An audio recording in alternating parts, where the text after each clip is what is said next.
Bonsoir à toutes et à tous. Merci beaucoup de vous être inscrits très nombreux à ce webinaire de la SFA. Je vois déjà à l'écran que vous êtes plus de 100 connectés, ce qui est déjà très très encourageant et le nombre augmente très progressivement. Donc je me présente, Didier Boucara, ancien secrétaire de la SFA, et je remercie le bureau de la SFA de m'avoir proposé d'assurer le déroulement en fait de ce webinaire.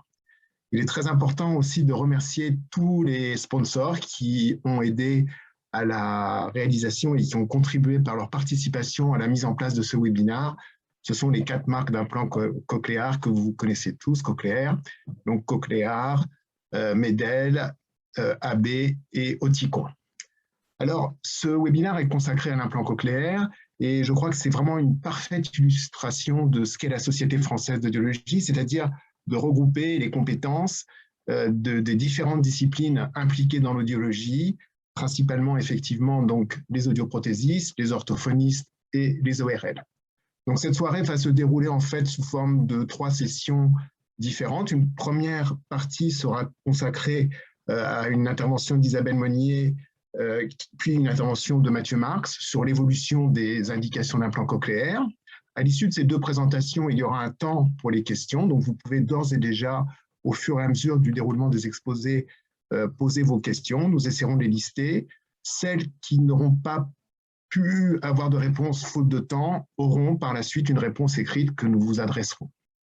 La seconde partie sera consacrée à des thèmes plus d'audioprothèse et d'orthophonie avec Jonathan Flamand et Stéphanie Borel. Et puis en fin de session, nous aurons la présentation de Madame Bouzaïd qui va nous présenter le prix Poster qu'elle a obtenu.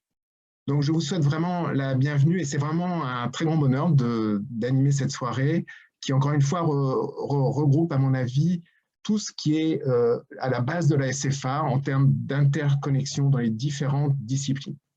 Alors c'est aussi l'occasion de vous rappeler que si vous participez régulièrement à ces webinaires, vous pouvez même vous inscrire pour devenir membre de la SFA. Au cours des dernières années, nous avons essayé de simplifier la procédure qui était peut-être un petit peu lourde par le passé. Donc, vous avez affiché ici les principaux éléments qui caractérisent la SFA. Donc, la première, c'est que vous voyez le tarif de la cotisation est vraiment tout à fait abordable, je crois, puisqu'il est 60 € par an, ce qui ouvre à plusieurs choses. La première, c'est l'accès à un tarif réduit à la revue Audiologie Demain. La seconde, c'est vraiment un accès ouvert à tous les webinaires avec les replays. Et puis, ce qui est tout à fait nouveau, c'est l'implication de la SFA au niveau international qui se matérialise par le fait que les membres de la SFA seront maintenant membres également de l'ISA, c'est-à-dire l'International Society of Audiology, ce qui ouvre des éléments très intéressants avec l'accès au site de l'ISA, l'accès à la revue de l'ISA, qui est le Journal of Audiology, qui est vraiment une référence en termes de publication d'audiologie, et puis un certain nombre de plateformes d'échanges qui ont eu lieu au sein de l'ISA. Pour être membre de la SFA, je vous l'ai dit, la procédure est relativement simple. Il suffit d'avoir 2 parrains qui sont des membres de la SFA et adresser à l'adresse email que vous voyez affichée ici, sfaudiologie@gmail.com, votre demande de candidature avec le nom et une lettre qui peut être très courte, ça peut être un simple mail de vos 2 parrains. Vous trouverez également un certain nombre d'informations sur le site de la SFA, sfaudiologie.fr. C'est aussi l'occasion pour vous dire que la SFA, et en particulier Taïwan, qui a instauré la mise en place d'un projet qui est très important, je crois, pour la communauté scientifique audiologique française, c'est-à-dire d'une part la candidature et ensuite la formalisation de la réalisation de la tenue du Congrès mondial d'audiologie dans 2 années, du 19 au 22 septembre 2024, qui aura lieu donc à Paris. Voilà, d'ores et déjà, je crois qu'il est important pour toutes et tous de bloquer bien sûr les dates et nous aurons à cette occasion les rencontres avec toutes celles et tous ceux qui par le monde sont impliqués dans l'audiologie. Je vais tout de suite, sans tarder, passer la parole à Isabelle Monnier pour la première communication.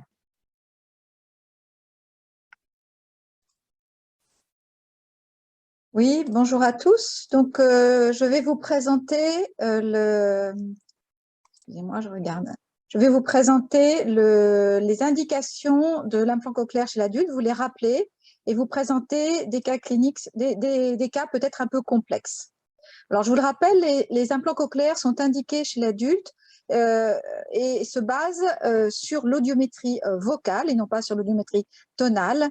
Il est retenu qu'il faut une discrimination inférieure ou égale à 50% pour les mots de Fournier, même s'il n'est pas précisé disyllabique, c'est généralement des disyllabiques qui sont utilisés dans les meilleures conditions d'audition, c'est-à-dire avec des prothèses bien adaptées à 60 décibels en champ libre.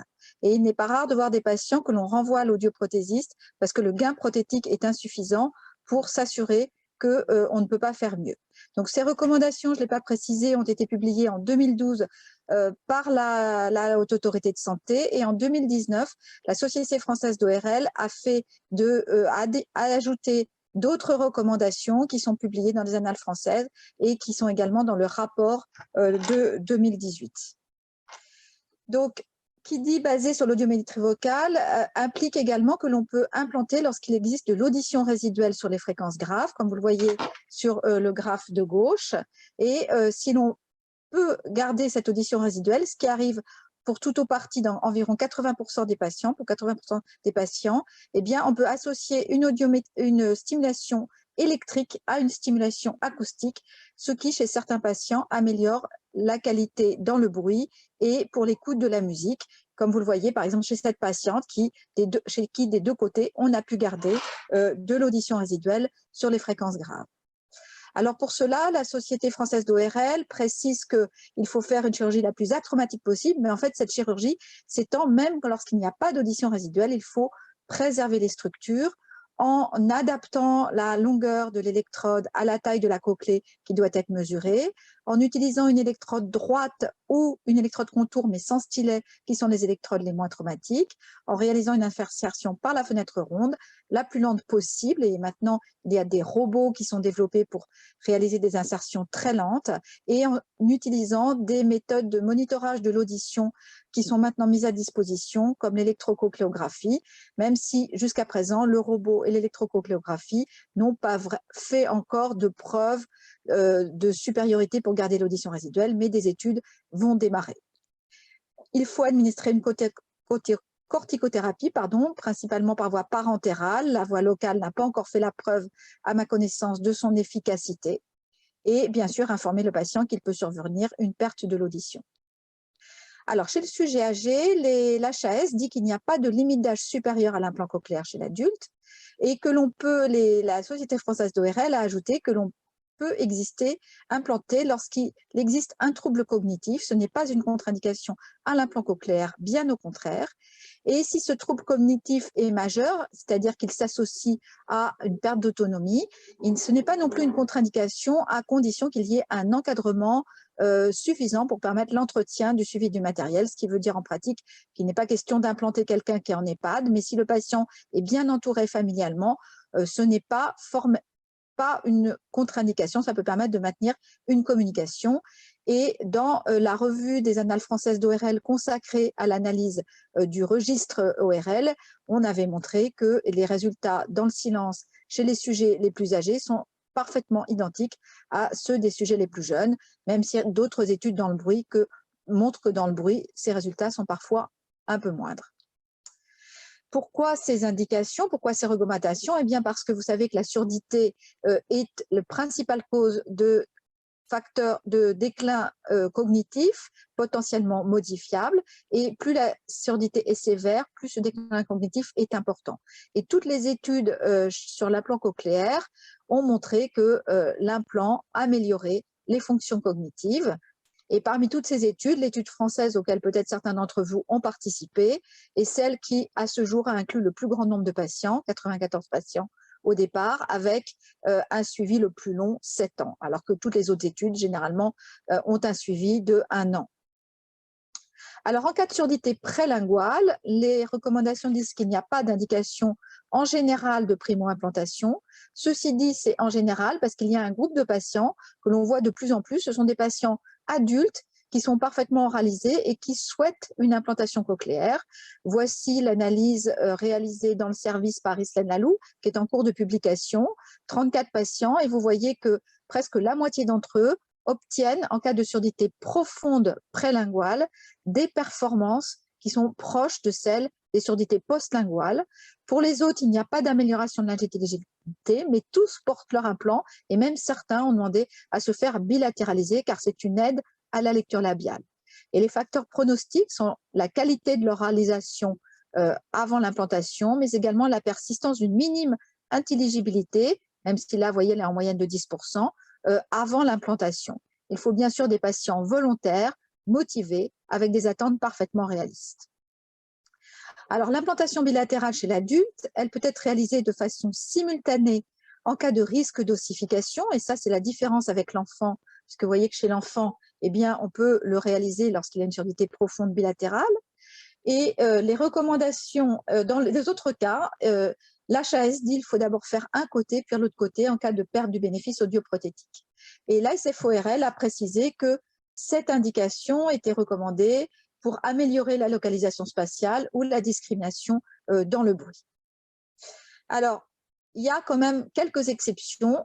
J'avoue que nous, on fait parfois du hors indication, très rarement, mais vous voyez ce patient, 57 ans, chef d'entreprise, des surdités bilatérales, une surdité évolutive bilatérale avec plusieurs épisodes de surdité brusque. Il arrive en 2020 dans une situation catastrophique, il ne peut plus téléphoner, il a des acouphènes extrêmement invalidants avec un THI à 64 et une imagerie, un bilan vestibulaire normal. Dans ce cas, quel côté choisir? Pourquoi faire un côté plus que l'autre? Eh bien, nous avons choisi de l'implanter en bilatéral simultané. Et vous voyez, à 1 an post-implantation, le magnifique résultat qu'il obtient. Il y a, à mon avis, dans ce cas, pas de raison de ne pas le faire en bilatéral.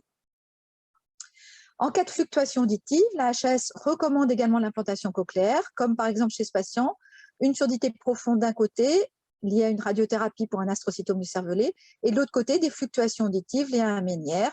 Eh bien, on a implanté le côté profond en 2013, et vous voyez que malgré l'ancienneté de la surdité, cela a apporté un très bon résultat à gauche, et puis on a dû implanter le deuxième côté à droite, parce que le ménière s'était aggravé.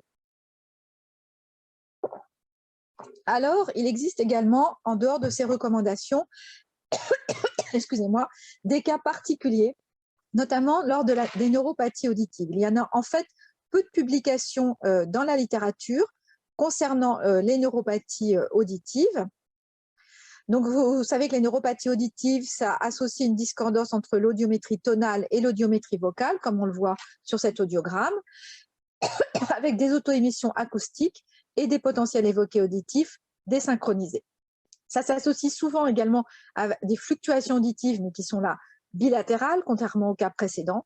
Et souvent, il y a des difficultés d'appareillage audioprothétique pour les patients qui, d'ailleurs, beaucoup ne portent pas l'appareillage en arrivant en consultation. Alors, chez l'adulte, le bilan génétique est indispensable parce qu'il y a quelques mutations non syndromiques, comme notamment la mutation DF3, mais il y a également des pathologies syndromiques.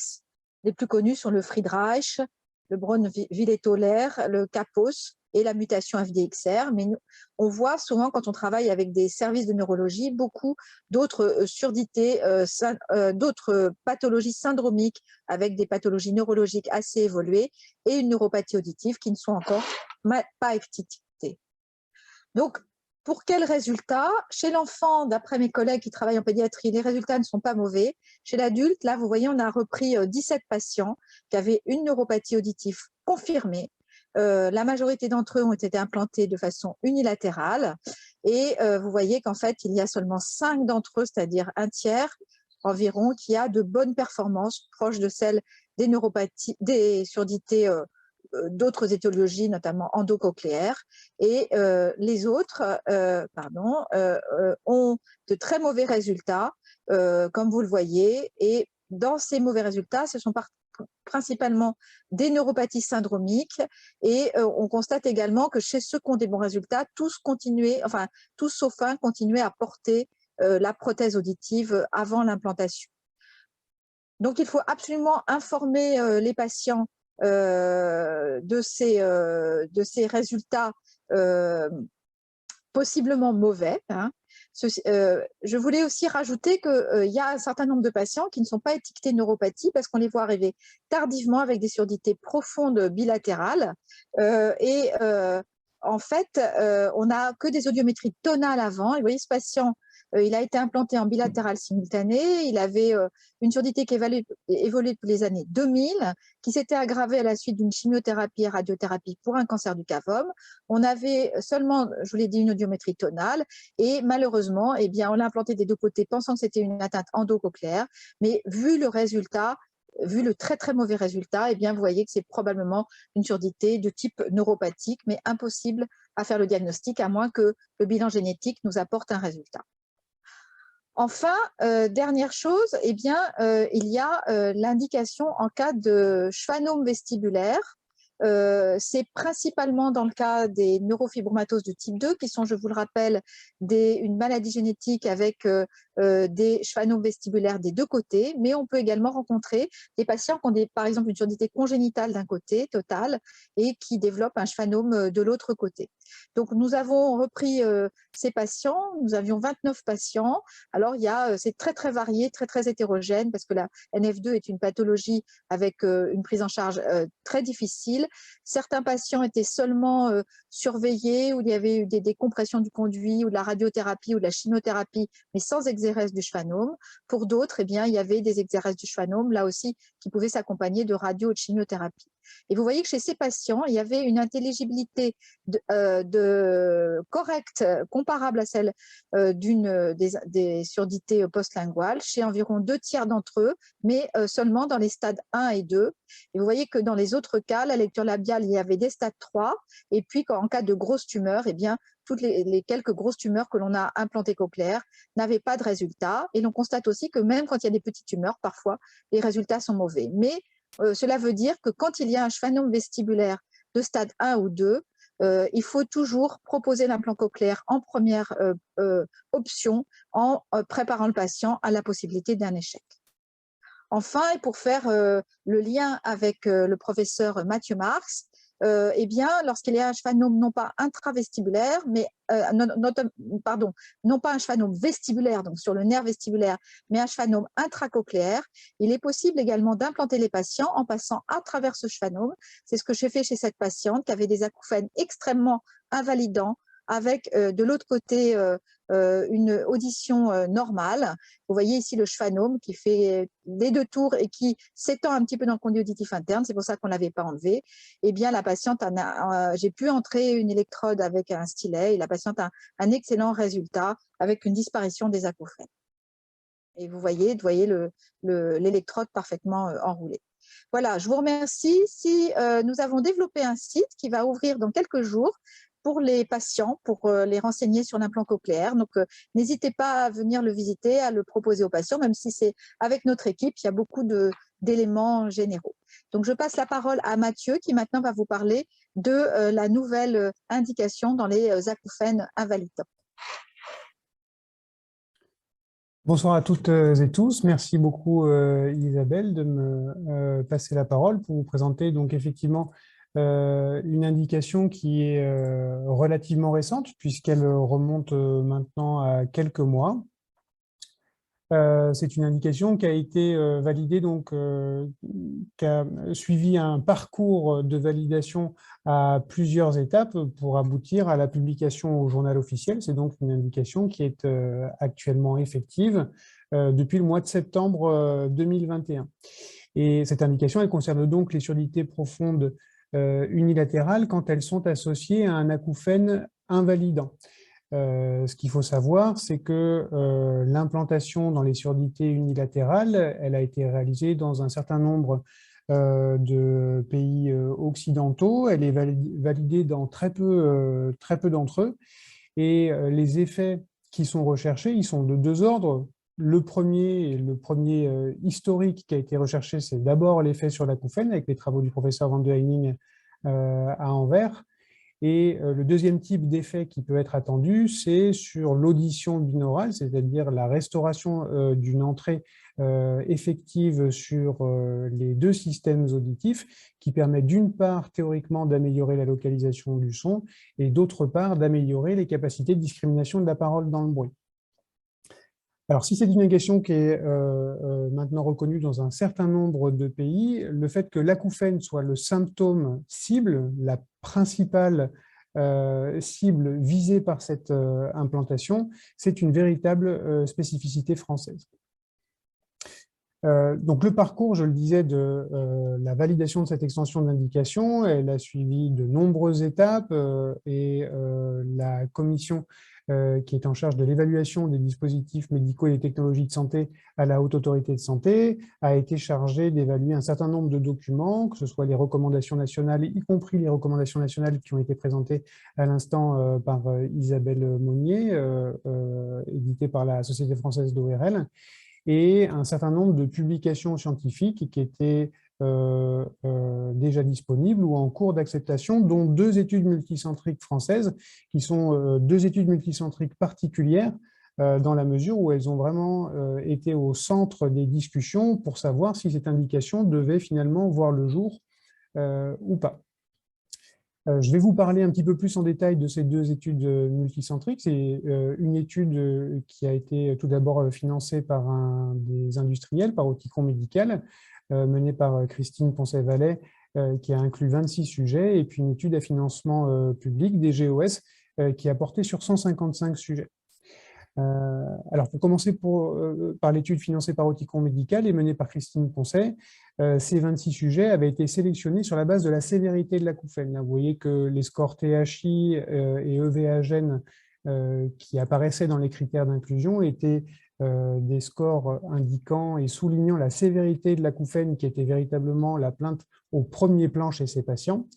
Et parmi les 6 centres qui ont participé à cette étude, les 26 sujets ont donc été inclus en subissant plusieurs étapes au cours de cette étude, avec une courte stimulation par du bruit blanc qui a suivi immédiatement l'activation de l'implant, suivi donc par un réglage standard d'implant cochléaire pour évaluer finalement suffisamment à distance, soit 1 an plus tard, leur qualité d'audition d'une manière générale, l'évolution de leur acouphène surtout, et l'évolution de leur audition binaurale de manière secondaire.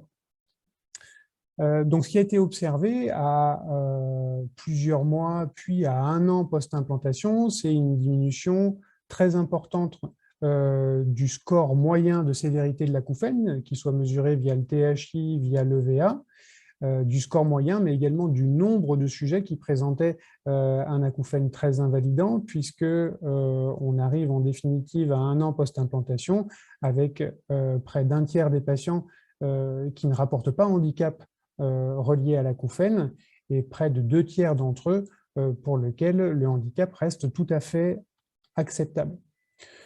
Pour ce qui est des résultats sur l'audition binaurale, on observe des résultats que je vous présente ici parce qu'ils sont finalement assez représentatifs de ce qu'on peut retrouver dans la littérature, c'est-à-dire des résultats qui sont variables en fonction des conditions d'évaluation. Donc, ce que vous voyez en bas, c'est les différentes conditions de présentation du signal de parole ou du bruit compétitif qui a été utilisé, soit strictement face au sujet, soit avec le signal de parole présenté du côté de l'implant et le bruit compétitif de l'autre côté, ou inversement. Et ce qui a été retrouvé, c'est des effets globalement assez petits, significatifs pour certaines conditions, notamment quand le signal de parole est présenté du côté implanté, mais des résultats trop hétérogènes pour pouvoir démontrer de manière très robuste une amélioration forte de l'audition binaurale. La deuxième étude que nous avons donc conduite à Toulouse, elle a porté sur 155 sujets qui étaient beaucoup plus hétérogènes et beaucoup plus variables dans leur présentation, dans le sens où c'était des sujets qui pouvaient avoir un acouphène invalidant et d'autres qui n'avaient pas d'acouphène du tout, qui avaient des durées d'évolution de la surdité qui étaient également très variables, puisque les surdités congénitales pouvaient être éventuellement incluses dans ce protocole. Et c'était un protocole qui se voulait vraiment calquer sur ce qu'on pouvait proposer en vie réelle, c'est-à-dire chez ces patients-là, on propose ce qui est le moins invasif au début, c'est-à-dire un essai de système cross. On passe à un essai de système à conduction osseuse sur bandeau pendant quelques semaines et on évalue quel est l'effet retiré de chacun de ces types de dispositifs. Donc, on a utilisé ce principe-là d'évaluation comme en vie réelle pour nos 155 sujets qui ont donc essayé successivement un cross pendant 3 semaines, un système à conduction osseuse, avant que le choix leur soit laissé pour savoir quel type de dispositif ils souhaitaient acquérir. Et ça, c'était le premier objectif de l'étude, c'est savoir déjà comment se répartissait cette population très hétérogène en termes de dispositifs et de types de traitements qui étaient choisis. Le deuxième dispositif, puisque cette étude avait quand même comme objectif principal d'évaluer l'efficacité de l'implant cochléaire dans cette population, a porté donc sur une sous-partie de la population globale, la sous-partie ayant choisi un implant cochléaire, ce groupe-là ayant été randomisé en 2 bras, un bras qui a été implanté quasi immédiatement après le choix, et l'autre bras qui a été initialement observé pendant une période de 6 mois avant de pouvoir se faire poser l'implant cochléaire. Et c'est donc à 6 mois que la comparaison a eu lieu pour pouvoir évaluer quelle était l'efficacité, l'utilité de l'implant cochléaire chez ces patients-là. Alors, en réponse au premier objectif, ce qu'on a observé, c'est une distribution comme ceci, avec un sujet sur 2 qui choisit l'option la moins invasive, à savoir les systèmes cross, un sujet sur 3 qui va aller vers un implant cochléaire. Alors, ça ne veut pas dire que ça représente la population cible, ça veut juste dire que dans le cadre de cette étude, un tiers des sujets étaient suffisamment gênés pour pouvoir aller jusqu'à l'implant cochléaire. Ce qui est intéressant, c'est qu'on a évalué le taux de rétention, c'est-à-dire le taux de conservation de ces dispositifs à long terme. Et ce dont on s'aperçoit, c'est que ce taux de conservation, il est quand même limité. Un sujet sur 2 seulement finit par conserver son système cross, 65% le système à conduction osseuse, et 3 sujets sur 4 vont conserver l'implant cochléaire quand il a été choisi. Je vais passer relativement rapidement sur les résultats qui ont été obtenus sur la qualité de vie, qui était vraiment le critère de jugement principal de cette étude, pour dire que sur certains indices, la qualité de vie était significativement améliorée chez les patients qui ont choisi un implant cochléaire et qui en ont bénéficié immédiatement comparé au groupe qui a été observé pendant 6 mois.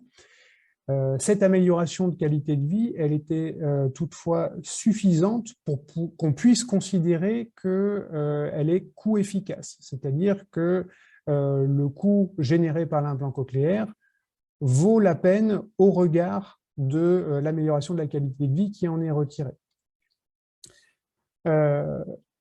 Un des éléments qui a été regardé avec attention, c'est l'effet sur l'acouphène, et on s'est intéressé un petit peu plus particulièrement aux patients qui avaient un acouphène très invalidant, et ce qui a été remarqué chez eux, c'était que dans 75 à 80% des cas, la réduction de l'acouphène était très spectaculaire, avec une amélioration très significative de la qualité de vie qui en était retirée.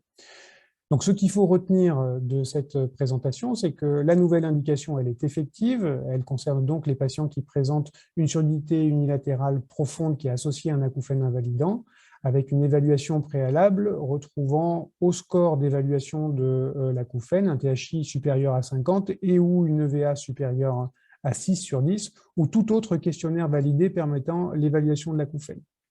Bien sûr, il ne s'agit pas d'implanter tous les patients qui présentent un acouphène. Il faut d'abord avoir démontré un échec des traitements conventionnels permettant la prise en charge de l'acouphène, des systèmes cross et à conduction osseuse qui peuvent être prévus pour les surdités unilatérales. C'est donc une spécificité française, une nouvelle population qu'il va falloir suivre tout particulièrement.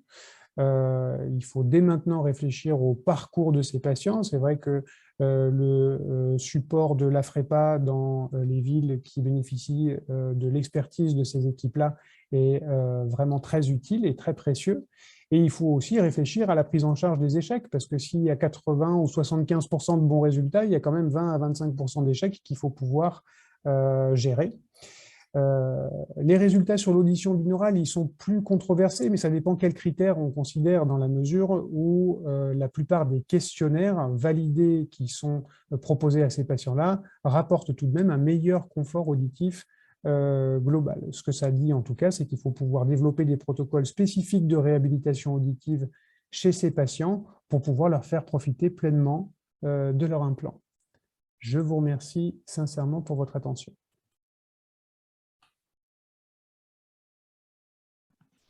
Merci beaucoup à Isabelle et à Mathieu d'avoir pris le défi à bras-le-corps, si je puis dire, de nous présenter les évolutions des indications, des nouvelles indications.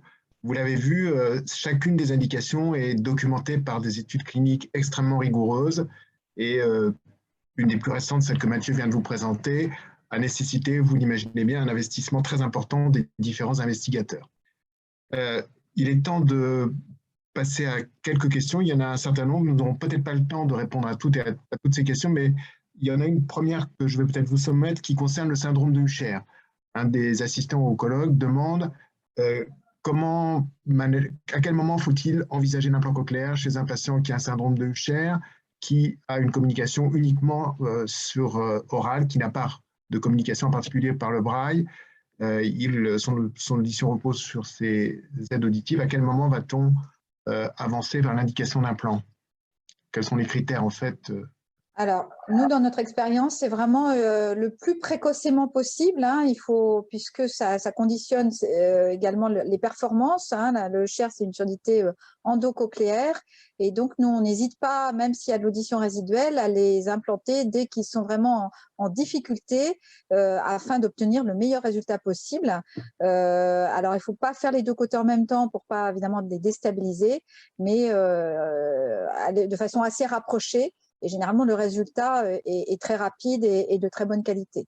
Mais vraiment, ne pas hésiter. Une question de notre président, François Dejean, qui dit, à propos de l'étude que vient de présenter Mathieu, dans quel délai a été évalué le maintien des différents appareillages? Alors, le délai moyen, il était de 5 ans, avec une variabilité autour de ce délai moyen, mais c'était en tout cas pour évaluer vraiment la rétention à long terme des types de dispositifs. Alors, une autre question avant de passer à la seconde partie, c'est une question qui est aussi peut-être pour toi, Mathieu. Observe-t-on parfois une augmentation des acouphènes après la pose d'implant cochléaire? En fait, c'est une question plus générale pour Isabelle et Mathieu. Isabelle, si tu veux donner ton expérience. Moi, il me semble que c'est un petit pourcentage, c'est 5% environ, à peine. Ouais, oui, c'est une proportion qui est très, très marginale.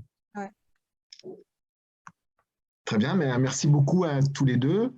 Je vous propose de passer à la seconde partie de ce webinaire, donc qui va comporter 2 présentations. La première va être faite par Jonathan Flamand et elle va porter sur les moyens, les modalités d'optimisation des performances au téléphone ou en réunion. Je te passe la parole, Jonathan. Merci Didier. Donc je vais vous présenter aujourd'hui comment optimiser les performances au téléphone ou en réunion avec un implant cochléaire. Donc si on téléphone avec un implant cochléaire, l'enquête du CISIC, donc du Centre d'information sur la surdité et l'implant cochléaire, avait questionné ses adhérents et elle leur demandait « Pouvez-vous téléphoner avec un implant cochléaire ?» 42% indiquaient qu'ils ne pouvaient pas téléphoner, 17% par peur de mal comprendre et 19% parce qu'ils ne comprenaient rien. Les difficultés rencontrées étaient pas de compréhension ou peu de compréhension et souvent une qualité d'écoute insuffisante. Alors, quelles sont les problématiques dans le téléphone? C'est souvent le signal acoustique, pas d'accès à la lecture labiale, pas de perception en stéréophonie, pas de perception binaurale, pas de geste, pas de mimique. Hein, on est au téléphone, il n'y a pas de vision de l'orateur. Et souvent, la qualité du signal est réduite puisque la bande passante du téléphone, de la majorité des téléphones est compressée, se situe entre 300 et 3400 Hz.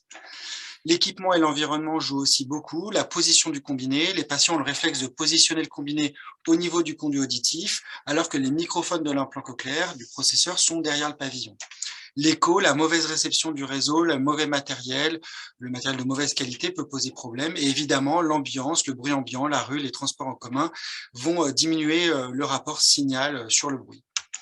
Le problème, c'est l'interlocuteur, évidemment.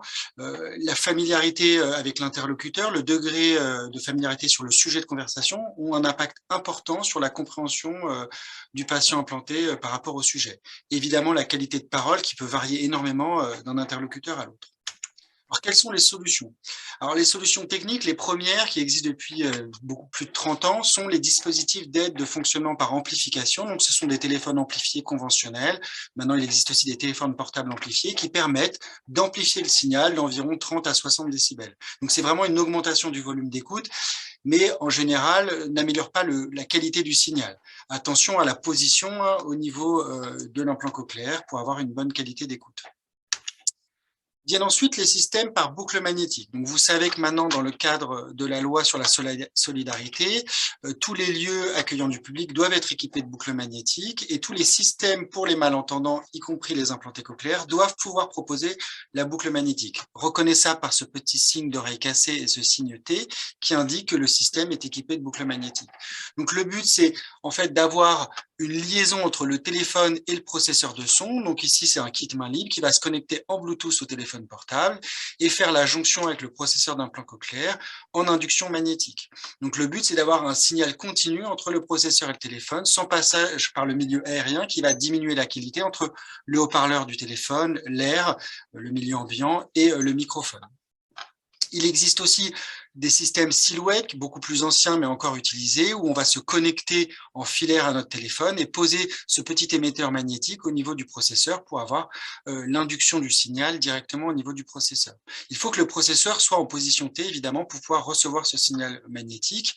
L'intérêt de ces systèmes, c'est qu'ils sont compatibles avec toutes les marques, et donc ce n'est pas donné avec une marque précise. Vous retrouvez des systèmes boucles magnétiques dans les théâtres, dans les salles de concert, dans certaines salles de réunion et dans certaines salles de réunion en entreprise. Viennent ensuite les systèmes par interface Bluetooth. Donc ça ressemble à ça, c'est proposé par certaines marques d'implants cochléaires. Le but est de connecter en Bluetooth le téléphone portable et de créer une liaison numérique stable avec l'implant cochléaire. Ça permet d'améliorer la communication et d'avoir un signal numérique de bout en bout, c'est-à-dire du téléphone à l'implant cochléaire. Donc c'est une interface Bluetooth qui est compatible avec la majorité des téléphones portables. Il existe aussi des systèmes en connectivité directe qui évitent d'avoir justement cette interface et qui permet d'avoir une liaison directe entre le processeur de son et son téléphone, qui permet aussi de manipuler les différents programmes, le traitement de signal, de localiser son processeur perdu par exemple, ou d'être connecté à une montre numérique et qui marche par interface Bluetooth Low Energy, donc très peu consommante. Concernant la qualité d'écoute en réunion ou au restaurant, l'enquête du CISIC en 2020 posait aussi la question à ses adhérents. Elle demandait au restaurant ou lors de réunions de famille en ambiance bruyante, est-ce que les patients arrivaient à converser? 77% des patients indiquaient qu'ils communiquaient uniquement avec la personne de proximité. En fait, ces difficultés, elles sont liées à la qualité souvent acoustique de la pièce, la qualité orale des interlocuteurs variables, on retrouve les mêmes problématiques qu'au téléphone, l'accès à la lecture labiale aujourd'hui qui est des fois problématique avec le port du masque. Souvent, les patients n'utilisaient pas de solution technique et donc le rapport signal et bruit était défavorable. Un des éléments qui peut être difficile pour les interlocuteurs, c'est l'éloignement de la source sonore. Quand les interlocuteurs sont loin au niveau d'une table, on a une déperdition. En fait, à chaque fois que vous doublez la distance par rapport à 1 mètre, vous avez une dégradation du signal sonore d'environ 3 à 6 décibels. Ce qui fait que rapidement, si vous êtes à 2 mètres de votre interlocuteur, vous perdez du signal audible. Et donc, par rapport au niveau de bruit ambiant, vous avez une dégradation de ce rapport signal-bruit qui devient défavorable. Alors, quelles sont les solutions techniques? Alors, la principale solution technique, évidemment, c'est de déporter la captation du signal. Donc, on va placer soit sur une table un microphone de ce type-là qui va venir capter l'ensemble des orateurs ou lors d'une réunion, soit lors d'une fête ou lors d'un face-à-face, on pourra tendre un microphone pour venir capter la source, ou dans certains cas, on pourra venir clipper sur l'orateur directement un mini-microphone pour venir capter le signal à la source et avoir un rapport signal-bruit favorable. Il existe 2 technologies principales qui sont les systèmes Bluetooth, qui vont être une technologie classique Bluetooth que vous connaissez tous, avec un faisceau directionnel vers l'orateur. L'autonomie est d'environ 4 à 6 heures. Ces dispositifs sont affixés vraiment verticalement vers la source de la personne. La portée est de 10 à 15 mètres, donc tout à fait utilisable dans une salle de classe ou en réunion, et le coût est d'environ 200 à 500 € selon les systèmes. Le système plus performant est le système FM qui marche par radiofréquence. C'est une technologie avec plusieurs microphones, 4 à 12 faisceaux directionnels qui vont automatiquement capter la source de parole. Donc, c'est des microphones dits adaptatifs. On peut utiliser plusieurs réseaux de microphones en réseau pour, dans une énorme salle de réunion, pouvoir capter différents interlocuteurs. L'autonomie est aussi supérieure, elle est de 8 heures et sa portée est de 25 mètres.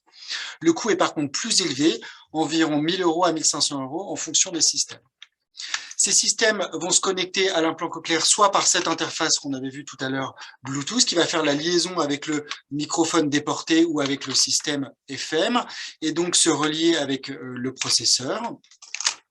Ou dans certains cas, pour certaines marques de processeurs, se connecter directement en Bluetooth pour les micros déportés ou directement pour les systèmes FM avec une puce intégrée dans le processeur.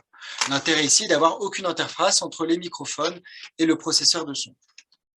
Donc, vous l'avez compris, il existe plusieurs solutions techniques qui vont être adaptées à chaque situation. Le coût de ces solutions varie entre 0 € pour les boucles magnétiques et 1 500 € pour les systèmes les plus performants en FM. On peut demander de déposer un dossier MDPH pour un financement de ces aides techniques. Malheureusement, c'est pas rarement accordé en totalité. Hein. Les données du CISIC disaient que c'est pour un système FM, c'était environ 3% des dossiers étaient acceptés. Parfois, on a un accord partiel qui peut permettre d'aider de financer ce type de solution. Je vous remercie et je vais passer la parole à Stéphanie Borel.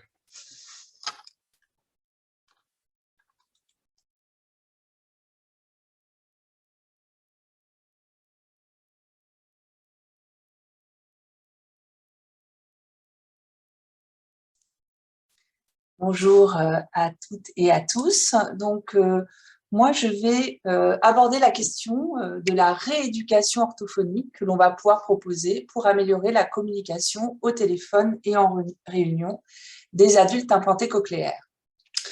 Alors, Jonathan et moi avons les mêmes lectures, puisque moi aussi, j'ai beaucoup étudié l'enquête du CISIC de 2020. Et ce qu'il en ressort, entre autres, c'est que les principaux obstacles résiduels au travail pour les personnes en activité, les personnes implantées cochléaires, sont l'audition au téléphone et l'audition pour communiquer en réunion. Donc, s'il fallait une preuve que ce sont deux axes de rééducation importants, eh bien la voici. Commençons par le téléphone. Alors, en fonction des études, on sait qu'il y a entre 58% et 80% des patients implantés cochléaires qui peuvent utiliser le téléphone. Pourquoi il y a autant de différences d'une étude à l'autre? Parce que, comme l'a expliqué Jonathan précédemment, l'utilisation du téléphone varie grandement en fonction de la familiarité du sujet ou de l'interlocuteur. Donc, il y a des personnes implantées qui vont pouvoir téléphoner, mais uniquement pour ce qu'on appelle des conversations convenues, qui sont des conversations avec un interlocuteur connu ou dans un cadre assez strict, en tout cas un cadre familier, versus des conversations non convenues, qui sont les conversations que les personnes entendantes ont, qui sont des conversations complètement indépendantes. Donc, en fonction de la façon dont on pose la question aux patients, on obtient des résultats différents. Ce qui est important à retenir, c'est que l'utilisation du téléphone, c'est lié à la qualité de vie chez les adultes implantés cochléaires, c'est lié au sentiment de réussite de l'implant et à la satisfaction que le patient a vis-à-vis de son écoute avec l'implant. Donc, le regard que le patient va avoir sur son implant, il est très fortement lié au fait qu'il va utiliser le téléphone ou pas. On sait également qu'il y a plus de femmes implantées cochléaires utilisatrices indépendantes du téléphone que d'hommes, donc il y a un facteur sexe qui est important. Pourquoi est-ce si difficile? Je ne vais pas revenir dessus. Jonathan l'a très bien expliqué. Il n'y a pas de lecture labiale, il n'y a pas de geste, l'écoute est monorale, le signal acoustique peut être difficile et pour cela, il y a plein d'accessoires qui peuvent aider les patients. Néanmoins, selon nous, et ma collègue Marion Deberg et moi, il y a quelque chose qui est important également et à prendre en compte, c'est l'appréhension que les patients peuvent avoir vis-à-vis de l'objet téléphone et la peur qu'ils peuvent expérimenter et pour ça, il faut une rééducation. Alors, on sait également que seulement un tiers des patients bénéficient de cette rééducation au téléphone, ce qui semble encore assez peu et c'est pour ça qu'il faut promouvoir cette rééducation qui apporte une amélioration de l'utilisation du téléphone et un sentiment d'autonomie plus fort. Néanmoins, il y a un critère important pour débuter cette rééducation, c'est que le patient puisse comprendre au moins 50% de phrases, un plan seul, sans lecture labiale. Sinon, on risque d'aller vers un échec. Donc, nous avons développé il y a quelques années le TCT, donc Programme de téléréhabilitation de la communication téléphonique, avec pour objectif de proposer un cadre sécurisant et des expériences positives aux patients qui ont parfois été, encore une fois, traumatisés dans leur utilisation du téléphone, éviter la mise en échec avec des exercices progressifs et un programme qui serait modulable, qui ne serait pas trop figé et qui pourrait s'adapter à tous les patients. Alors, nous avons commencé par développer le TCT6 il y a quelques années, composé de 6 modules avec un livret pour l'orthophoniste, un livret pour le patient, de façon à ce qu'il y ait un lien entre ces deux personnes qui sont à distance, séparées par le téléphone. Et donc, ces 6 modules commençaient par les 3 premiers qui consistaient à juste écouter et répéter des mots et des phrases au téléphone pour retrouver la confiance dans son audition au téléphone avant même d'envisager d'avoir des conversations ou des communications. Donc, on avait 3 modules comme ça, en liste fermée, liste semi-ouverte, liste ouverte. Une fois qu'on a passé ces 3 étapes, on commence les communications, les conversations, d'abord dans un cadre assez strict, puis en ouvrant de plus en plus le cadre. Donc, on a montré en 2020 auprès de 9 adultes implantés cochléaires sur une rééducation de 6 semaines à raison de 3 séances de 15 minutes par semaine que le TCT6 permettait d'améliorer la communication au téléphone. Comme vous pouvez le voir ici, le critère était le nombre d'appels que la personne passait dans la vie quotidienne en une semaine. Et avant la visite initiale, il ne passait aucun appel. Et en post-rééducation, ils ont commencé à téléphoner et ça s'est maintenu à distance de la rééducation ou ça a même augmenté. Donc, nous avons diffusé ce TCT6 auprès de 1560 orthophonistes grâce au soutien du CISIC et de la Fondation pour l'audition. Et nous avons pu obtenir un retour d'expérience sous forme de questionnaire de 848 orthophonistes et 80 adultes implantés cochléaires qui avaient bénéficié du programme de rééducation, ce qui nous a permis de l'améliorer et d'en développer une version un peu plus aboutie. Alors, qu'est-ce que nous disaient ces adultes implantés cochléaires qui avaient bénéficié du programme?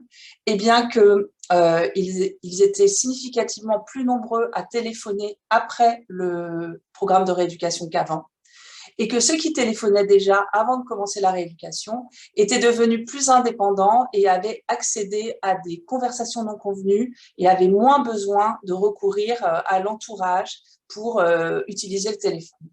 Les orthophonistes, quant à elles, demandaient davantage d'exercices pour pouvoir répliquer des modules avec des nouveaux exercices et des modules plus complexes. Donc, nous avons créé le TCT9, qui est en fait le TCT6 déjà pour les 6 premiers modules, mais ces 6 premiers modules ont été doublés, donc avec plus d'exercices, et 3 modules supplémentaires qui complexifient les choses avec la communication téléphonique dans le bruit ou avec un interlocuteur, comme le disait Jonathan tout à l'heure, qui parle un peu moins bien, dont la qualité de parole est moins bonne. Donc, il y a un total de 135 exercices que l'on peut diffuser gratuitement aux orthophonistes qui en font la demande. Voilà un petit exemple d'exercice. Donc, tout premier exercice du programme, le patient a sous les yeux une liste de courses et l'orthophoniste lui dit quelle course il doit cocher sur sa liste. Quelques semaines après, un autre type d'exercice, le patient a sous les yeux un catalogue de promotion pour des produits surgelés et l'orthophoniste l'appelle pour lui demander quelle est la commande qu'il souhaite faire. Donc, pour le téléphone, on a vraiment bien travaillé, bien abouti à un programme qui est fiable et efficace. Je vais parler maintenant quelques minutes de la rééducation de la communication en groupe et vous allez voir qu'on est un petit peu moins avancé, mais nous allons travailler quand même là-dessus.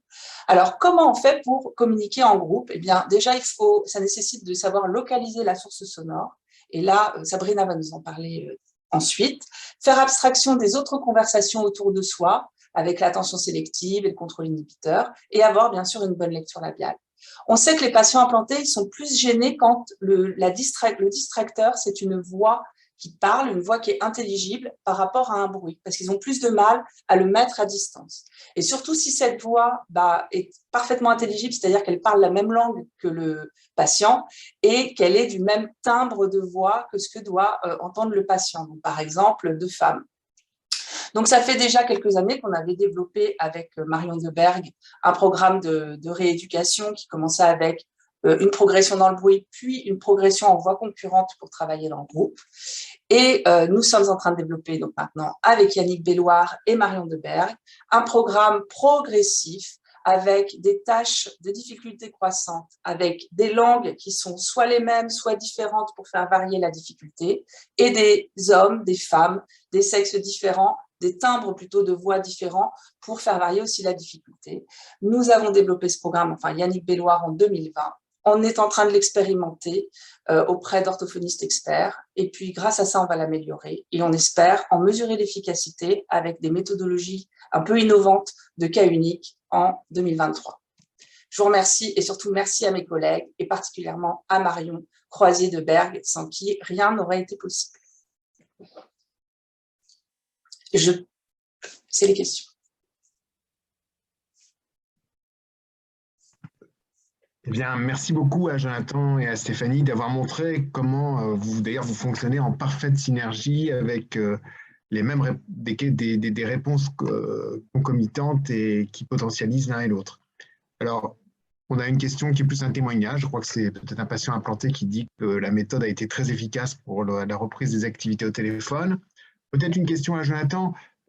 Chez les patients qui ont une double modalité, aide auditive d'un côté, implant cochléaire de l'autre, est-ce que la communication au téléphone se fait préférentiellement avec l'un, avec l'autre? Est-ce qu'il y a des systèmes qui permettent de passer de l'un à l'autre? Alors, ces dernières années, on a vu se développer, pardon, il y a un petit écho,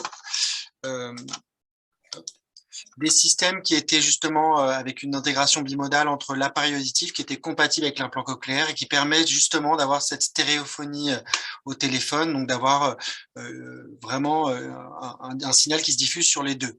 C'est pas avec toutes les marques, ça dépend de l'appareil auditif, mais c'est tout à fait réalisable et l'audioprothésiste se doit de proposer le système qui convient à l'implant cochléaire. Voilà. Est-ce que dans votre expérience, à l'un ou à l'autre, les patients utilisent parfois les systèmes de vidéo communication avec les nouveaux smartphones, FaceTime ou autres, ou est-ce qu'ils restent plutôt dans la communication orale pure au téléphone sans utiliser de support vidéo? J'ai l'impression qu'ils ont du mal à passer au support vidéo. Enfin, on a quand même pas mal de patients qui sont un petit peu âgés et pour qui le téléphone, c'est ça. Et oui, bien sûr, il y en a qui vont utiliser FaceTime, mais l'attente, moi je pense, l'attente, c'est de téléphoner comme avant. Et comme avant, bah, souvent, c'était avec un combiné. Mais bien sûr, je pense que ça va se développer de plus en plus. Mais honnêtement, Marion Deberg, elle a présenté son mémoire, ça fait plus de 10 ans, 12 ans, et on nous avait fait cette remarque pendant sa soutenance, que maintenant, c'était fini le téléphone, qu'on allait tous faire en FaceTime, etc. Et en fait, aujourd'hui, on s'aperçoit que non, les gens, quand même, continuent à téléphoner comme ça. Donc, voilà, moi, je pense ça. Oui, je confirme assez ce que dit Stéphanie, hein, c'est que les gens ont tendance à préférer une communication classique que par visio. Bon, voilà, le temps manque un peu parce qu'il y a d'autres questions. Je pense que nous aurons le temps d'y répondre par écrit. Et donc, pour terminer cette série de présentations, je vais passer la parole à Madame Sabrina Bouzaïd qui va nous présenter son travail consacré, comme Stéphanie en a déjà parlé, à la rééducation de la localisation sonore chez les patients implantés cochléaires.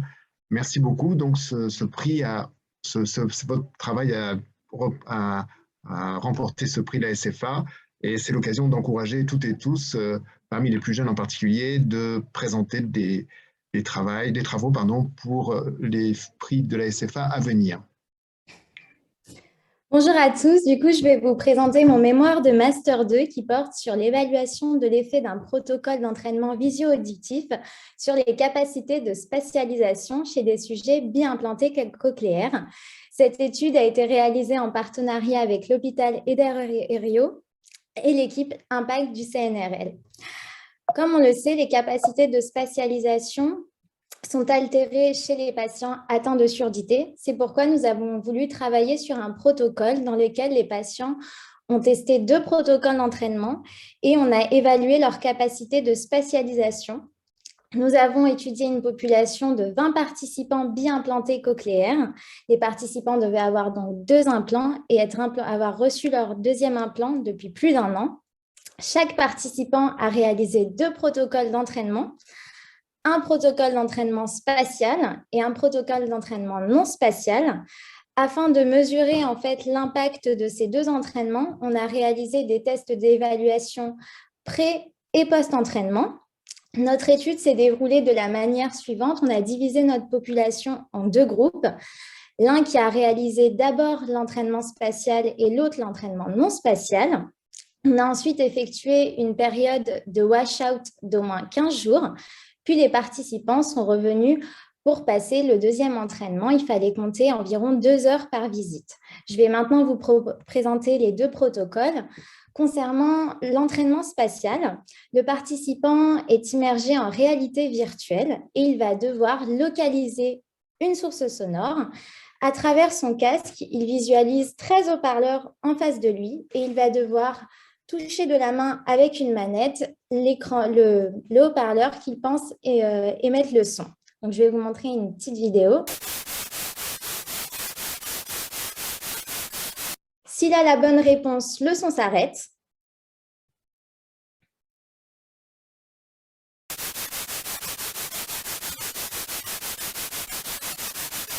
En revanche, lorsqu'il a la mauvaise réponse, il voit apparaître un flash lumineux rouge qui lui indique le positionnement du bon haut-parleur qui émet le son.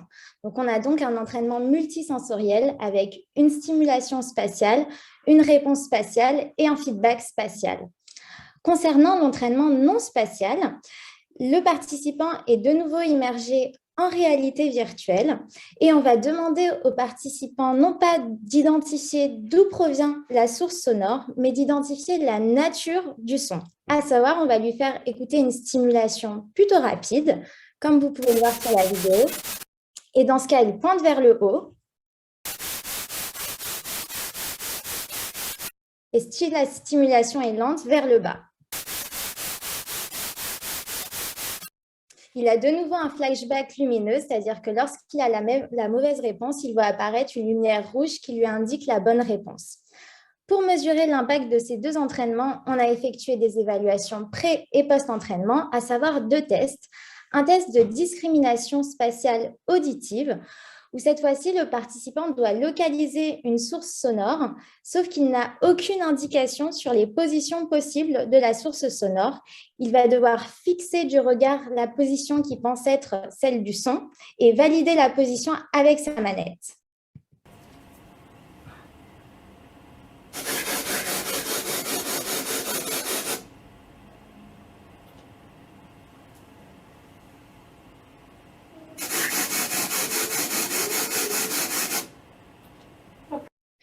Lors de cette tâche, on va mesurer ce qu'on appelle l'erreur absolue en azimut, à savoir l'angle en degrés, qui correspond en fait à l'angle entre la position validée par le participant et la position réelle du son. Plus cet angle est important, plus cela signifie que le patient a des difficultés à localiser la source sonore. On a ensuite effectué une tâche de discrimination spatiale visuelle. Lors de cette tâche, on a demandé aux participants d'effectuer une localisation spatiale visuelle avec une notion implicite de localisation sonore. On a mesuré en fait des temps de réaction. On a voulu voir en fait si lorsque le son et la source visuelle étaient émis du même côté, les réponses étaient plus rapides. On a voulu voir en fait l'impact de notre entraînement multisensoriel sur cette tâche. On a donc émis l'hypothèse d'une diminution de l'erreur absolue et des temps de réaction après l'entraînement spatial. Concernant les résultats, je vous présente donc en couleur les résultats pour chaque participant et en noir la moyenne. Ce qu'on peut voir, c'est qu'après l'entraînement spatial, on a une diminution significative de l'erreur absolue en azimut, ce qu'on ne retrouve pas après l'entraînement non spatial. Donc, on a bien une sensibilité des participants à cet entraînement. Concernant la tâche de discrimination visuelle, on a bien noté des réponses plus rapides lorsque le son et la source visuelle à localiser sont du même côté, mais nous n'avons pas mis en évidence des réponses plus rapides à la suite de l'entraînement spatial. Ainsi, cette étude nous a permis d'avancer sur les mécanismes de localisation spatiale, de rapporter l'effet d'un entraînement sur une population de sourds implantés et de mettre en évidence l'efficacité d'un entraînement sur les capacités de spatialisation auditive. Il serait donc intéressant de mettre en place une rééducation sur une plus large population de sourds implantés avec des visites plus régulières sur un laps de temps plus long. Comme on le sait et comme dit dans les présentations précédentes, on sait qu'il y a un impact un lien entre la compréhension de la parole dans le bruit et la localisation spatiale. Donc, ce sera intéressant de voir l'impact de cet entraînement sur nos capacités de compréhension dans le bruit. Et à long terme, l'intérêt, ce serait de proposer un entraînement en soins courants, notamment chez l'orthophoniste ou chez l'audioprothésiste, afin d'aider les patients à améliorer leur capacité de localisation. Je vous remercie de votre attention. Merci beaucoup, Madame Bouzaïd, pour ce travail très, très intéressant et qui s'inscrit parfaitement dans toute la ligne de cette soirée. Voilà, nous approchons du terme. Je voudrais vous remercier d'abord tous les participants. Nous avons été plus de 150 en permanence, quasiment 200 à certains moments. Donc, c'est vraiment un succès. Merci beaucoup à tous les intervenants. Je crois que c'est l'occasion de faire un panorama sur l'évolution des indications des implants, sur l'implication des différentes disciplines. Je crois que le message qui ressort, c'est que pour chacun d'entre nous qui est un petit peu dans son coin, dans son activité d'ORL, d'audioprothésiste ou d'orthophoniste, il faut avoir en idée que le patient, le patient que nous suivons, dont on voit l'audition évoluer, peut être très probablement une indication d'implant. Il ne faut pas hésiter, je pense, à rentrer en contact avec les centres d'implant, ne serait-ce que pour anticiper une démarche ultérieure.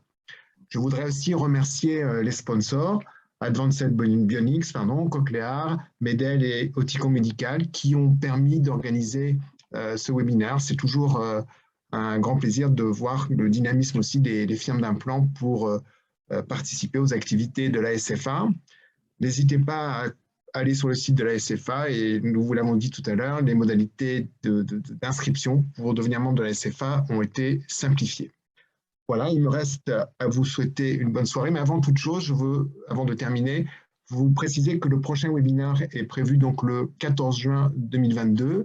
Il sera consacré au développement et aux applications de la recherche clinique, avec en particulier la participation des professeurs Paul Avant et Jean-Luc Puel. Donc, ça sera là aussi à nouveau l'occasion d'échanges très constructifs. Merci encore à toutes et à tous et il me reste à vous souhaiter une bonne soirée. Merci, au revoir. Au revoir. Au revoir, merci. Bonne soirée.